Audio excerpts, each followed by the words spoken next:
Hi there, my name is Andrew, otherwise known as Pumpkin Geek, and this week we are doing a Time to Talk, and it is time to talk the backstop. This thing that seems to be holding up Brexit for everyone. Now, I've been asked what the backstop is by leavers, and so I didn't really know, so I've done some research. So hopefully, next time I'm asked, I won't sound like a blithering idiot. But basically, it's a last resort to stop a border between Northern Ireland and the Republic of Ireland in the event that another solution cannot be found. And that would mean that there would be no infrastructure for a border between the two, no checks, no checkpoints, all of that stuff that happened during the Troubles. Now think of it like a safety net. So it's like an arrangement for the Irish border if a deal or a technological solution can't be found. Okay?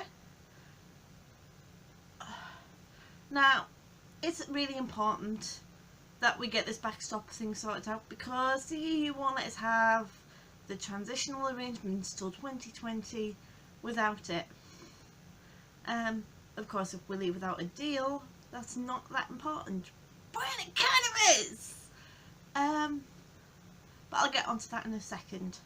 So the backstop means that Northern Ireland would stay part of an EU customs union of sorts, and obviously Brexiteers aren't happy with that because it will basically keep the UK into a customs union of sorts, and that will be until both the EU and the UK agree that it's not needed anymore and everything's sorted in hunky-dory.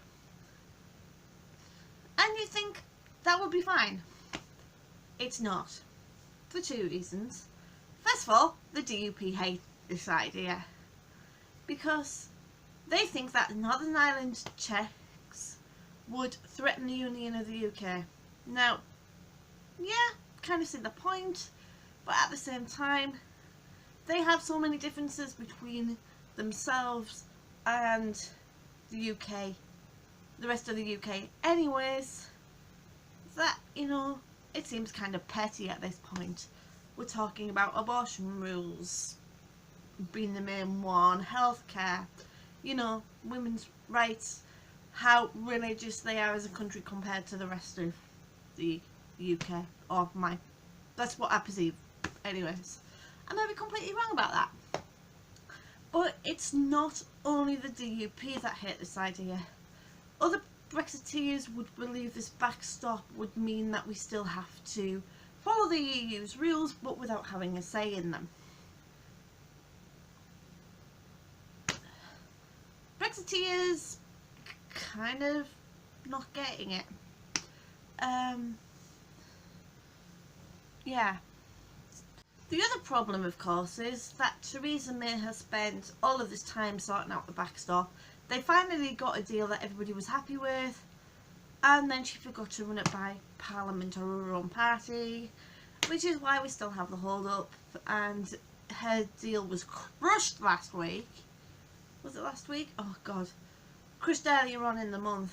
It's been a long month.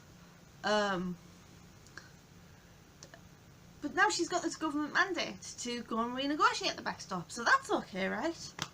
No, because the EU won't budge on this. They insist that we need to have some sort of backstop in place until another more viable solution is found. Which should be easy, right? They're on about technology. That doesn't exist yet.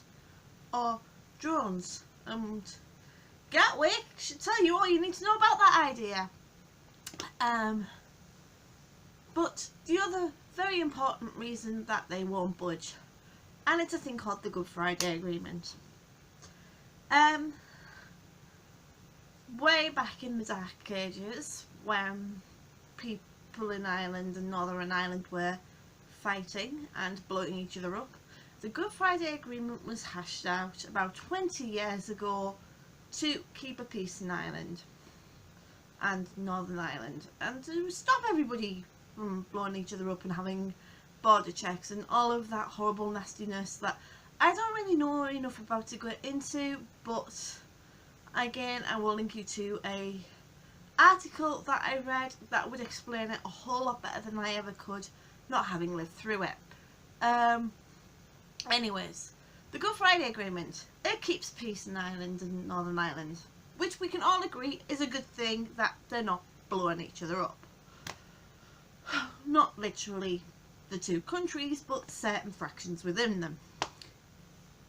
And it allows Irish people to identify as Irish British or however they choose. And that is again a good thing. And the EU want to keep the peace in Ireland by the backstop. Yeah. So hopefully I've explained in my own rambling way that it's not just about trade. Well, it's not all about trade, but by stopping the troubles as they are now known from happening again. Now, Ireland and the EU are obviously not going to budge on this. Theresa May has a massive issue to try and sort this out, and it looks like we may be heading for a no deal at this current rate. But hey ho, it's going to be a fun ride, she says sarcastically. But anyhow, keeping the peace in Ireland is the main reason why the backstop is important, and that should be a good enough reason for keep the Remainers and the Brexiteers working together and all happy. Apparently it isn't, because politics, but there we go. Anyhow, hopefully this quick video has helped explain it, but as I say, I will link some resources down below if I have just completely mangled it, because it is a complicated topic, and so it may help for you to go and read where I researched it from, so you can see how I drew these conclusions. I've been Ange, and I will see you next time. Bye!